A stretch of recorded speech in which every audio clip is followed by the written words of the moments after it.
అసలు మీరేందో ప్రకటించండి, ఈ రోజుకైనా చెప్పండి, ఎస్ నేను ఇండస్ట్రీ ఫ్రెండ్లీ పరిశ్రమల్ని తీసుకొస్తాను, వచ్చిన పరిశ్రమల్ని తరిమేయను అనేది మీ నోట్లో నుంచి చెప్పండి. నేను అడుగుతా ఉన్నా ఈరోజు. అమరావతి అంటే దాన్ని నాశనం చేసేకి చూస్తారు, విశాఖ అంటే నాశనం చేసేకి చూస్తారు, మెడికల్ కాలేజీలు అంటే టెండర్ లేదంటారు. మీరు ఆపమన్నా కూడా ఆగదు ఈ గవర్నమెంటు. అన్ని విషయాల్లో అనుకున్న లక్ష్యాల్ని సాధించి తీరుతా. మెడికల్ కాలేజీల విషయంలో కూడా మీరు చూస్తారు.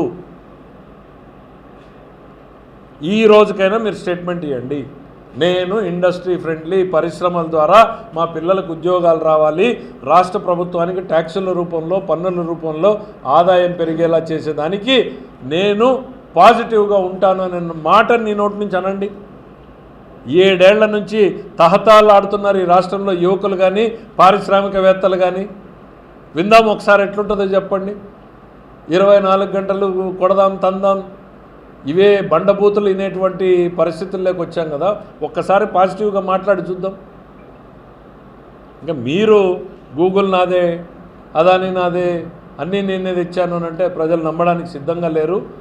ముందు కనీసం ఈ మాట చెప్పేటువంటి ప్రయత్నం చేయండి, నమ్ముతారు. అది కూడా నమ్మరు, ఎందుకంటే అమరావతి విషయంలో మీరు ఆల్రెడీ ఇట్లాంటి 3 మాటలు మార్చారు కాబట్టి 9 సార్లు.